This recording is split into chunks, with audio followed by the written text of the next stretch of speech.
Andrew, inevitably, day by day, tougher and tougher restrictions coming into place. Will we see school closures over the next week or so?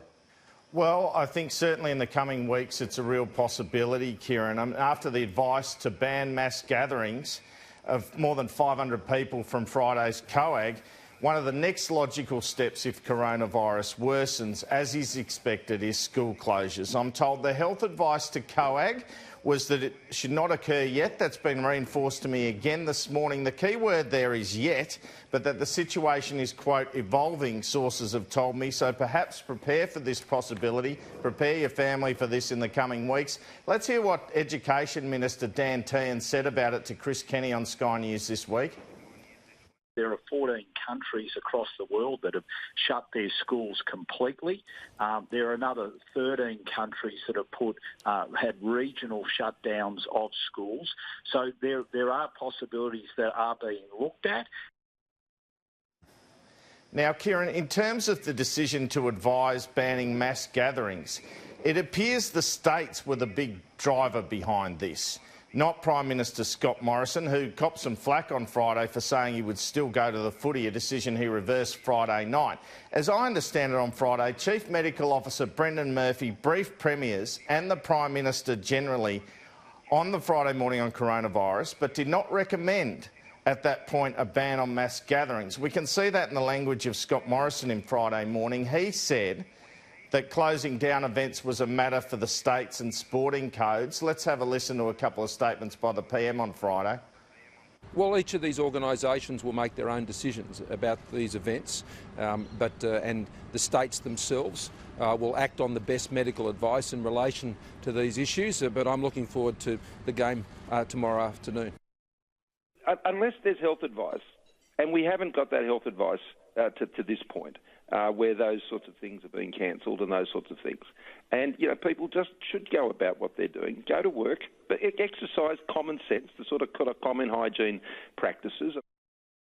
So while the PM was saying await the health advice and talking about the football and so on, your advice is that the states were pushing hard for this mass gathering ban, Andrew?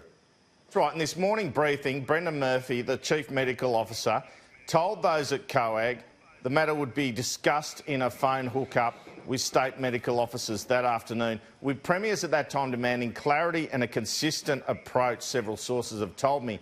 That morning, New South Wales and Victorian authorities, as I understand it, had discussed the potential need for such a ban. There was a feeling that governments needed to go faster and harder to slow the pandemic. By the time the call ended in the early afternoon, most of the state medical officers were urging the ban. Murphy delivered, perhaps to the PM's surprise, that recommendation to the COAG. Once that happened, everyone, including the Prime Minister, was on the same page.